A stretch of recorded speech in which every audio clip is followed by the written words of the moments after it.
Throughout history, statues have been around as a sign of art, but also as a symbol for hope. Throughout history, a lot of people have had statues, including the likes of Chris Cornell, Amy Winehouse, Jimi Hendrix, and even Jim Morrison. A statue to represent the last bit of their legacy that is left. But with the case of Kurt Cobain, the only statue he has is his guitar. But was there ever a statue of Kurt Cobain?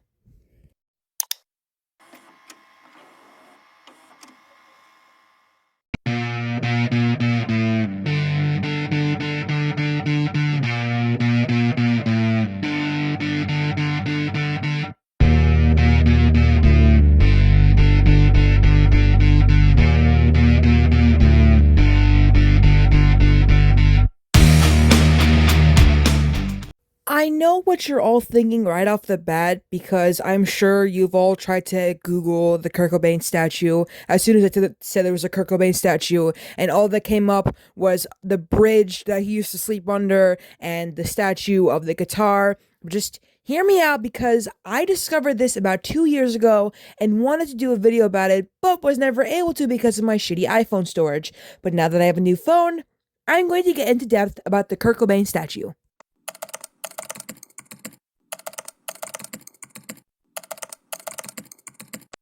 From what I've researched, the statue was first unveiled in the Aberdeen Museum on the anniversary of Kurt's birthday in 2014, and for a first annual Kurt Cobain Day. Kinda weird, I know, but it's what I found so far. The statue is clearly Kurt in his MTV Unplugged outfit, as you can tell, but a bizarre detail about the statue is the fact that he's crying. And as you'll see later on, many people didn't really like the statue that much, but we're going to get into that much later.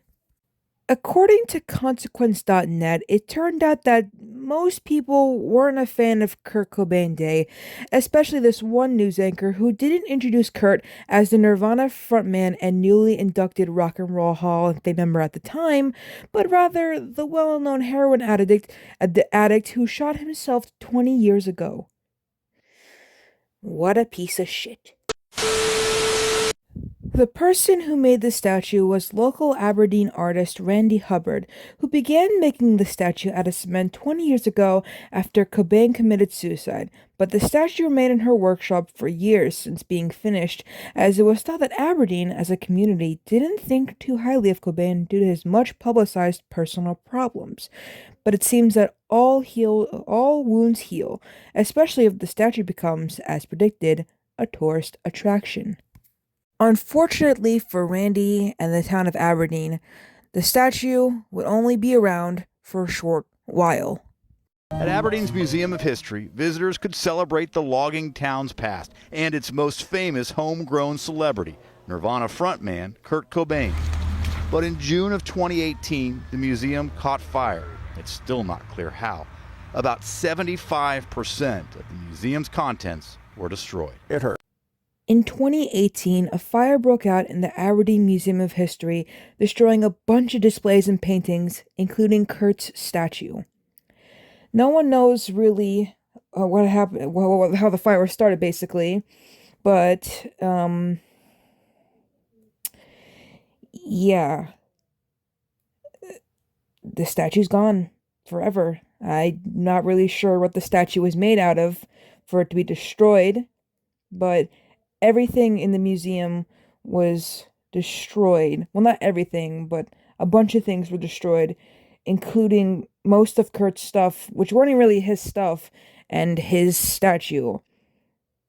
I think that's why there isn't really much information about the statue.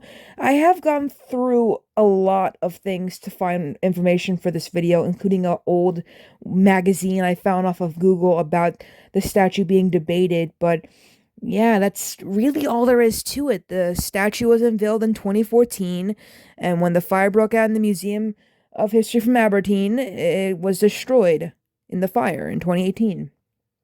The only Kurt stuff there is his statue of his guitar, his park, his bridge, his house, his bench that he used to sleep on, and technically his house, but someone owns that, so you can't really go to it. There's a huge fence blocking it, which is understandable, I guess. Kurt's statue may have been destroyed, but his legacy still lives on, with his only daughter, Frances being Cobain, his best friends and bandmates, Chris Novoselic, Dave Grohl, and Pat Smear, and of course, all of the fans, young and new. Kurt will live on forever and forever and forever.